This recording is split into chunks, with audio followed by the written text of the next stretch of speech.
The state agricultural inspector held up my documentation while the cameras rolled. Sheriff Karen stood frozen, her face turning red as she realized what was happening. For 3 months, she had terrorized me about my farm animals, threatened seizure, and made my life hell. She had no idea that my small piece of land carried state agricultural protection that made her threats completely illegal. "Ma'am," the inspector said to Karen, his voice calm but firm, "this citizen has full legal authority to keep livestock on this property." That was the moment Sheriff Karen learned that badges do not trump state law.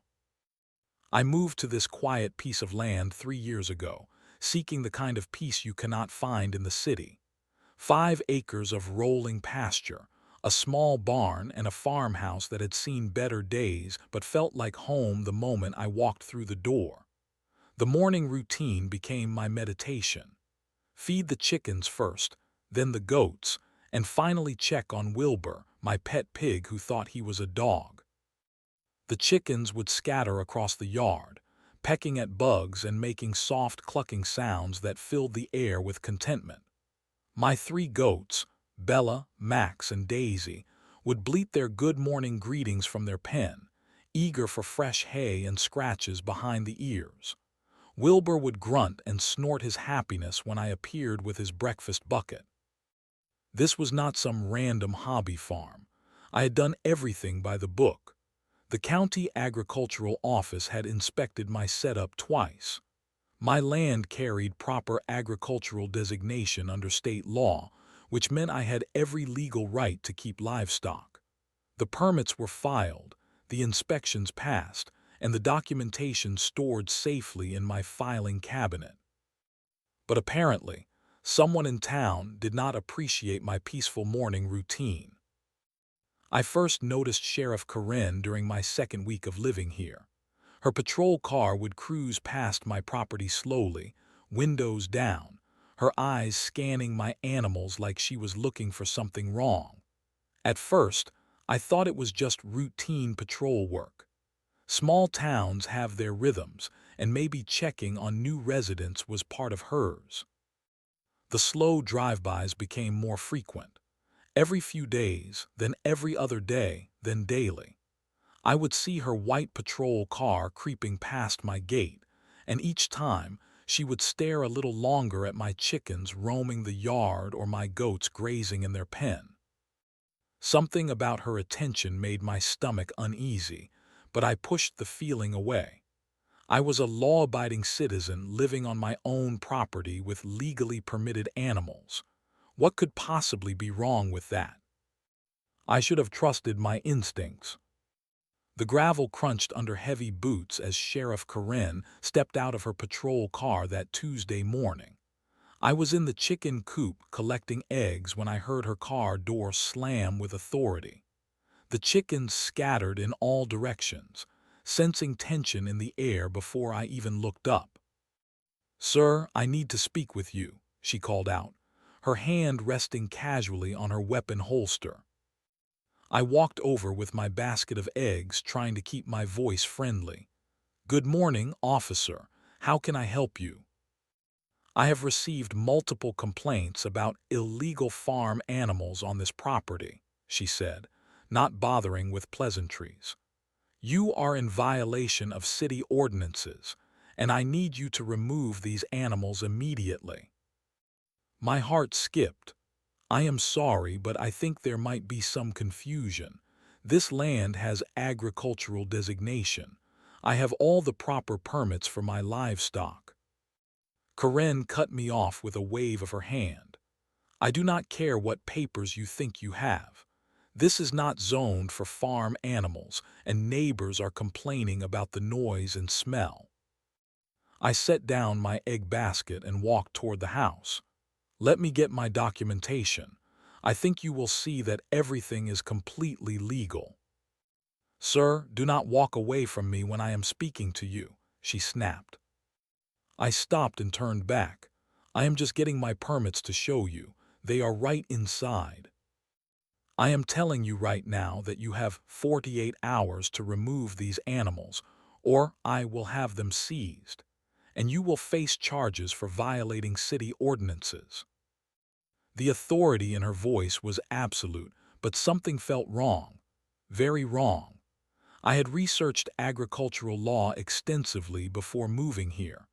My property was outside city limits and fell under county and state agricultural protection. "Officer, with respect, I believe you may not have all the information about agricultural zoning laws. My property." "Are you arguing with me?" Her voice rose sharply. "I am a sworn law enforcement officer, and I am giving you a lawful order, 48 hours. My goats watched nervously from their pen. Wilbur had retreated to the shade of his shelter. Even the animals could sense that this woman was dangerous. I tried one more time. "I understand you are doing your job, but I really think if you look at my documentation." 48 hours, she repeated, turning toward her car. "Remove the animals or face the consequences." Her patrol car kicked up dust as she drove away, leaving me standing in my driveway with legal papers scattered at my feet and a sick feeling in my stomach. This woman had not looked at a single document. She had not asked about agricultural zoning. She had not even bothered to check whether my property fell under city or county jurisdiction. Sheriff Karen had made up her mind before she arrived, and facts were not going to change it. I spent the next morning on the phone, trying to understand how a sheriff could be so wrong about such basic property law. The county agricultural office confirmed what I already knew. My land was properly designated, my permits were valid, and I had every legal right to keep livestock. "Has there been some change in the law I do not know about?" I asked the agricultural coordinator. "No, sir, nothing has changed. Your documentation is all in order. Is there some kind of problem?" I explained about Sheriff Karen's ultimatum. The silence on the other end of the line lasted too long. "Well," the coordinator finally said, "that sounds like something you might need to discuss with her supervisor." The hesitation in his voice told me everything. Even county officials were nervous about challenging Sheriff Karen. I called the sheriff's department next. The dispatcher put me through to Karen's supervisor, a tired-sounding man named Captain Rodriguez.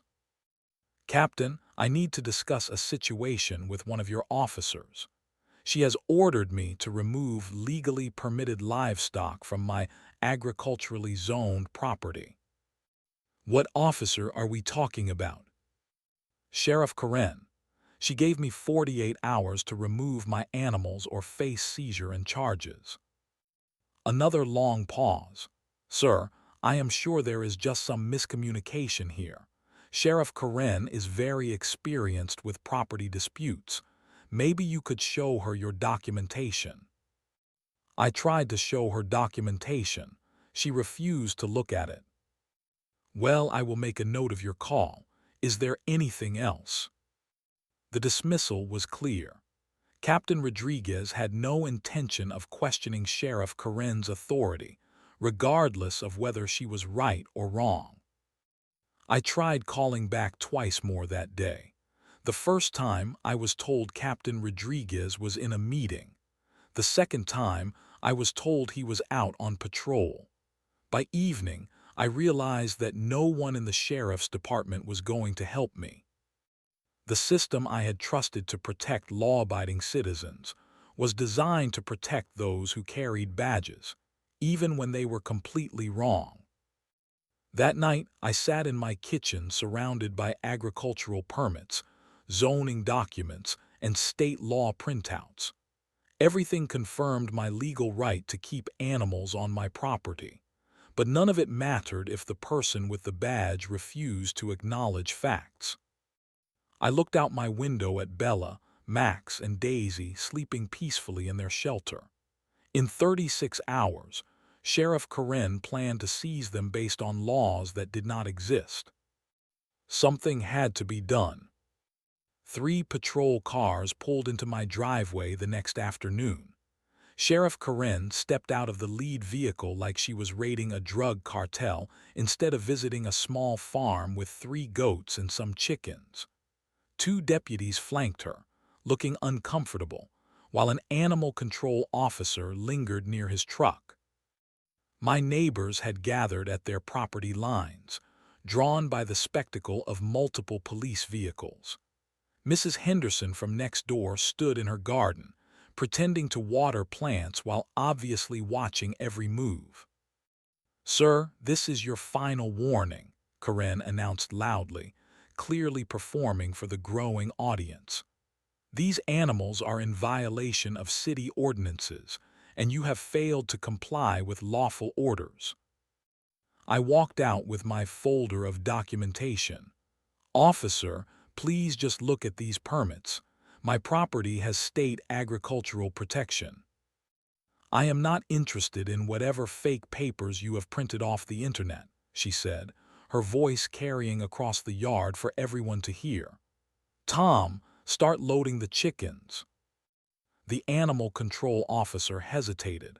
"Ma'am, maybe we should look at his documentation first." Karen spun toward him.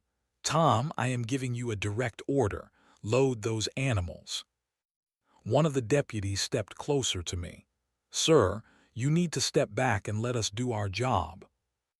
"This is my job," I said, my voice rising despite my efforts to stay calm. "I am a legal livestock owner on legally zoned agricultural property. These are the documents that prove it." I held up my permits, but Karen knocked them out of my hand. The papers scattered across the gravel while my neighbors watched. "Sir, you are interfering with a lawful seizure," she said. "Continue to resist and you will be arrested." The other deputy looked at his partner with obvious discomfort. Even they could sense something was wrong with this situation, but neither was willing to challenge Karen's authority. Bella bleated nervously from her pen as the animal control officer approached with a carrier. The chickens sensed danger and huddled together near the barn. Wilbur paced in his enclosure, agitated by the shouting and unfamiliar voices. "Ma'am," I said, trying one final time to reason with her, "I am begging you to just look at my documentation. Call the county agricultural office. They will confirm everything I am telling you." Karen's face showed pure satisfaction. "Sir, you have had multiple opportunities to comply voluntarily. Your failure to cooperate has forced us to take enforcement action." She was enjoying this.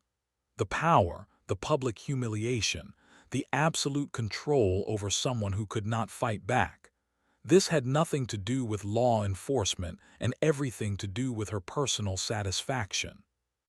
"If you take one more step toward my animals," I said, my voice shaking with anger, "I will file a federal civil rights lawsuit for violation of agricultural protection laws." Karen laughed.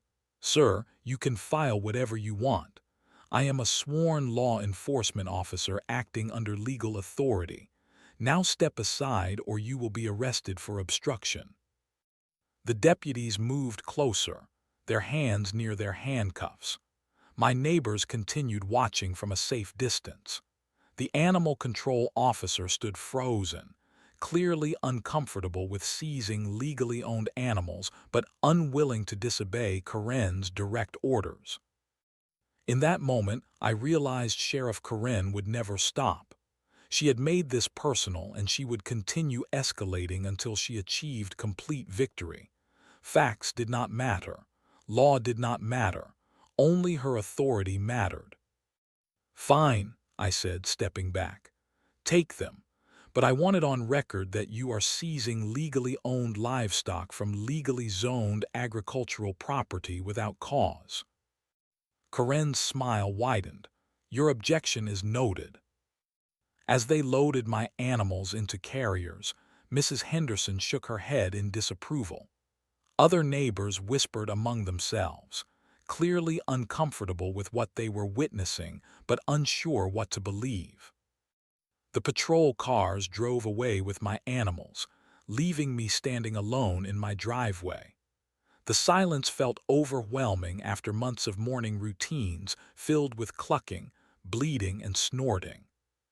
Sheriff Karen had won this round, but she had also made a critical mistake. She had pushed me past the point of trying to reason with the system. I spent that first night without my animals researching everything I could find about Sheriff Karen. What I discovered made my blood boil. 3 years earlier, she had forced another rural property owner to remove a horse from land that was legally zoned for equestrian use. The man had eventually given up fighting and moved away, rather than continue battling the sheriff's department. 2 years ago, she had shut down a small farm stand that was operating under proper agricultural permits. The elderly couple running it could not afford legal representation and closed their business rather than face ongoing harassment. Last year, she had threatened to arrest a man for keeping chickens on his 5-acre property outside city limits. He had removed the chickens rather than risk criminal charges. A pattern emerged. Sheriff Karen targeted rural property owners who were isolated, had limited resources, and could not effectively fight back against law enforcement harassment. She used her badge to intimidate people into compliance, regardless of whether they were actually violating any laws. But she had never encountered someone willing to take the fight to the next level. I called agricultural rights attorneys in 3 different cities. The third one, a woman named Sarah Martinez, listened to my story with growing interest. "This is a clear violation of state agricultural protection laws," she said. "Do you have documentation of everything that happened?" "I have recordings of some conversations and witnesses who saw the seizure." "Good. We can file both civil rights violations and seek monetary damages for the illegal seizure. How much are you willing to spend on this fight?" "Whatever it takes." That was the moment I committed fully to destroying Sheriff Karen's ability to terrorize rural property owners. Sarah connected me with David Chen, a state agricultural inspector who specialized in cases where local law enforcement overstepped their authority on agricultural matters. "I see this more often than you might expect," David told me. "Local officers who do not understand the distinction between city ordinances and state agricultural protection laws. The key is documenting everything and making sure the confrontation happens in front of witnesses." "What kind of witnesses?" "Media, other property owners, state officials, people who can testify that she was acting outside her legal authority." We began planning a coordinated response. David would make an official inspection visit to confirm my agricultural designation. Sarah would prepare legal documentation establishing my rights under state law. And I would contact local media about a story of law enforcement overreach in agricultural communities. But the most important element was timing. Karen would almost certainly return to my property, expecting me to accept defeat and move away like her previous victims. When she did, we would be ready. I also reached out to other property owners who had been targeted by Sheriff Karen. 2 agreed to speak on record about their experiences. 1 was willing to appear on camera. Mrs. Henderson, my neighbor who had witnessed the seizure, admitted she had felt uncomfortable watching it happen. "It just did not seem right," she told me. "Those animals were not bothering anyone, and you clearly cared for them well. Would you be willing to make a statement about what you saw?" If it helped stop her from doing this to other people, yes. By the end of the week, I had assembled a coalition of attorneys, state officials, media contacts, and community witnesses. Sheriff Karen had picked the wrong target this time. She was about to learn that some people fight back. David Chen arrived at my property early Monday morning in an official state vehicle marked Agricultural Inspector. Sarah Martinez followed in her own car, carrying a briefcase full of legal documentation. The local news crew set up their camera equipment near my gate, having been promised a story about law enforcement overreach in rural communities.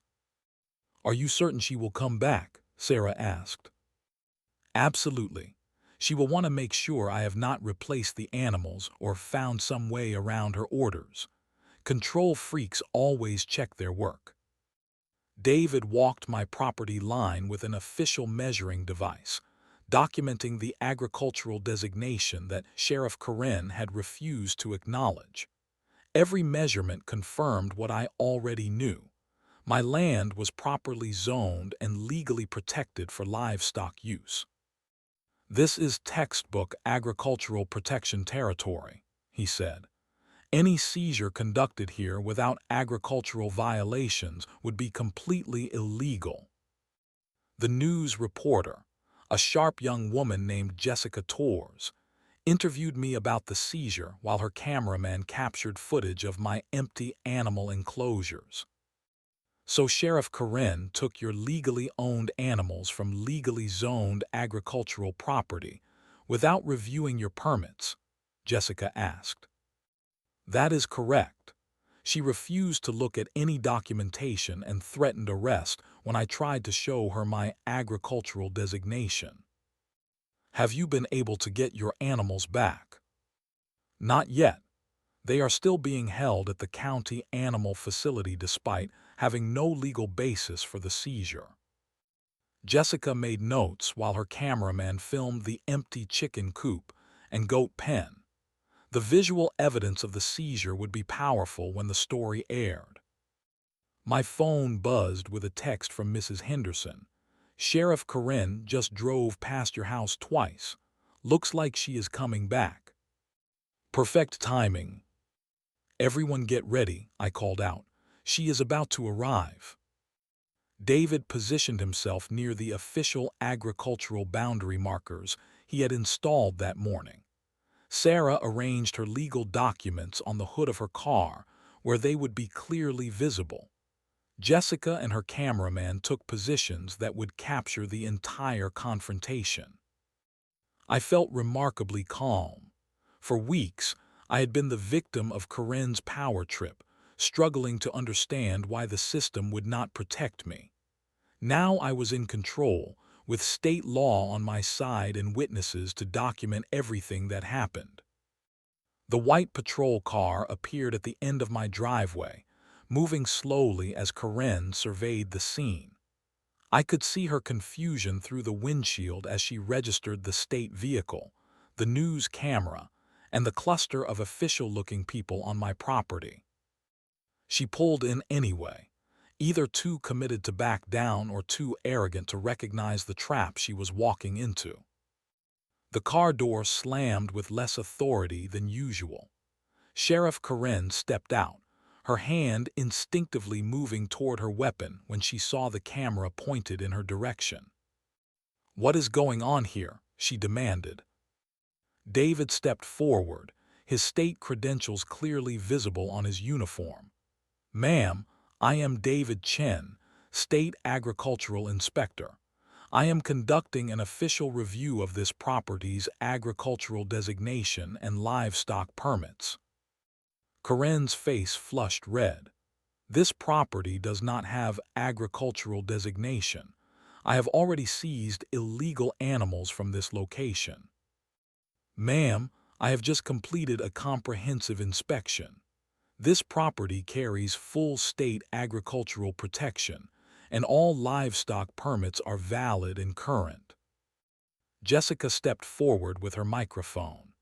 "Sheriff Karen, can you explain why you seized legally owned animals from legally zoned agricultural property without reviewing the owner's permits?" Karen looked between the camera, the state inspector, the attorney, and me. For the first time since I had met her, she appeared uncertain. "I do not have to explain anything to the media," she said. "This is an ongoing law enforcement matter." "Actually, ma'am," Sarah interrupted, stepping forward with her briefcase, "this is now a civil rights matter involving violation of state agricultural protection laws." The trap had been set perfectly. Sheriff Karen was about to face consequences for the first time in her career of terrorizing rural property owners. Sheriff Karen stood frozen as the full scope of her situation became clear. The state agricultural inspector held up my documentation while the news camera recorded every word. "Ma'am," David said calmly, "according to state records, this property has carried agricultural designation for over 15 years. The current owner has valid permits for chickens, goats, and swine. Your seizure of these animals was conducted without legal authority." Karen's voice cracked slightly.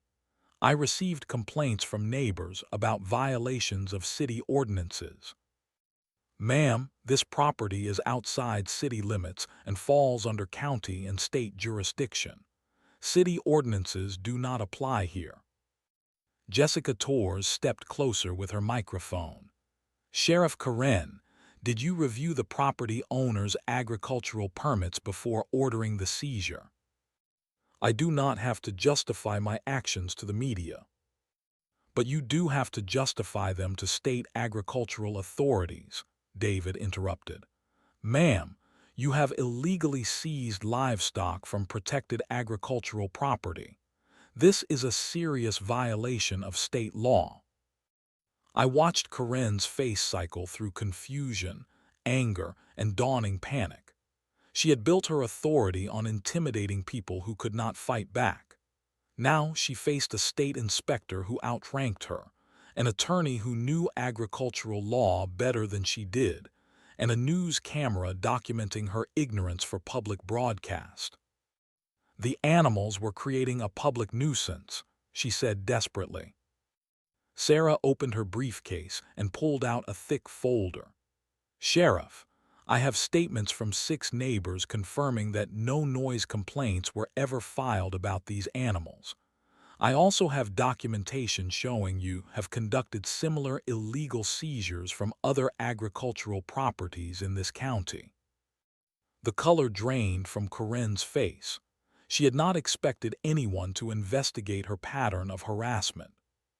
"Furthermore," Sarah continued, "your refusal to examine valid agricultural permits before conducting the seizure constitutes a clear violation of this citizen's civil rights under state agricultural protection statutes." A second patrol car pulled into the driveway. Captain Rodriguez stepped out, his expression grim as he took in the scene. State officials, media cameras, and his sheriff being publicly confronted about illegal law enforcement actions. "What is the situation here?" he asked. David turned to address him directly. "Captain, your officer has illegally seized livestock from protected agricultural property without reviewing proper permits or understanding jurisdictional authority. This is a serious violation of state law." Captain Rodriguez looked at Karen, then at the documentation in David's hands, then at the news camera recording everything. "Sheriff Karen," he said quietly, "did you review the property owner's agricultural permits before ordering the seizure?" The silence stretched uncomfortably long. Finally, Karen shook her head. "Why not? I believe the property was not properly zoned for livestock." "Based on what information?" Another silence. Jessica Torres leaned forward with her microphone, capturing every awkward pause. "Based on complaints from neighbors," Karen said weakly. Captain Rodriguez rubbed his forehead. "Sheriff, you cannot seize legally owned property based on unverified complaints without reviewing the owner's documentation. This is basic law enforcement procedure. The public humiliation was complete. Karen had been exposed as an officer who acted without knowledge of the law she was supposed to enforce. Her authority was crumbling in front of witnesses who would ensure the story spread throughout the community. "Captain," Sarah said, "my client is prepared to file federal civil rights violations and seek monetary damages for the illegal seizure. However, we are willing to discuss alternatives if the department takes appropriate corrective action." "What kind of corrective action?" "Immediate return of all seized animals, formal apology, financial compensation for damages, and mandatory retraining on agricultural protection laws." Captain Rodriguez nodded slowly. "That seems reasonable." Karen started to protest, but he cut her off with a sharp look. "Sheriff Karen, you will return to the station immediately. We will discuss this matter privately."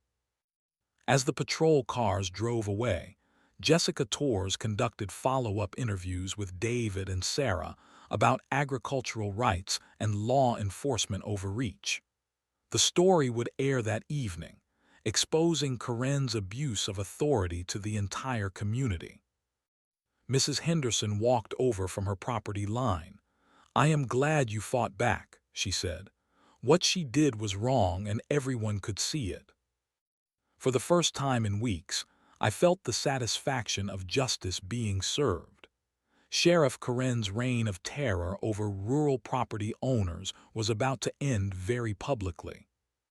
The news story aired that Tuesday evening, and by Wednesday morning, my phone was ringing constantly. Other victims of Sheriff Karen's harassment were coming forward, sharing stories of illegal seizures, false reports, and intimidation tactics that had gone unchallenged for years. The county sheriff's department called Thursday afternoon to schedule the return of my animals. Captain Rodriguez personally oversaw the process, apologizing repeatedly for the illegal seizure and assuring me that steps were being taken to prevent similar incidents. Bella, Max, and Daisy seemed happy to be back in their familiar enclosure. The chickens scattered across the yard like nothing had happened. Wilbur grunted his satisfaction at being home, immediately settling into his favorite mud wallow. Sheriff Karen was placed on administrative leave pending a formal investigation. The county announced mandatory training for all officers on agricultural protection laws and property rights. Captain Rodriguez implemented new procedures requiring supervisory approval before any livestock seizures. Sarah negotiated a financial settlement that covered my legal fees, compensation for emotional distress, and damages for the illegal seizure. The amount was substantial enough to make the county think twice before allowing similar harassment in the future.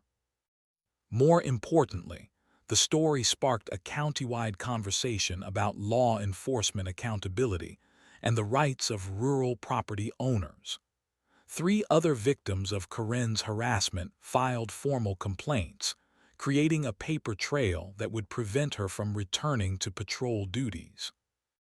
Mrs. Henderson stopped by the following week to apologize for not speaking up sooner. "I knew what she did was wrong, but I was afraid of getting involved with law enforcement. Your courage to fight back inspired me to do the right thing." 2 months later, Sheriff Karen resigned from the department rather than face formal disciplinary action. Captain Rodriguez was promoted to sheriff and implemented sweeping reforms to prevent abuse of authority. The agricultural community rallied around the victory, with several property owners thanking me for standing up to systemic harassment. Local farmers who had been quietly enduring minor intimidation tactics suddenly felt empowered to assert their legal rights. I learned that fighting back against abuse of power creates ripple effects that protect entire communities. One person's willingness to say no can stop a pattern of harassment that affects dozens of victims. My morning routine returned to its peaceful rhythm. Feed the chickens, tend the goats, check on Wilbur.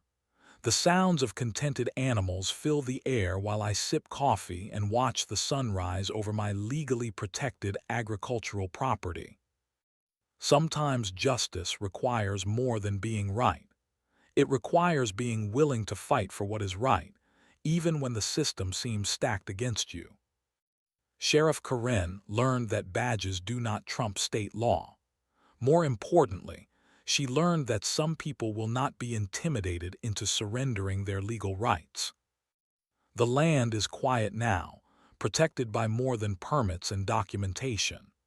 It is protected by community awareness and official oversight that will prevent future abuse. That is the sweetest justice of all.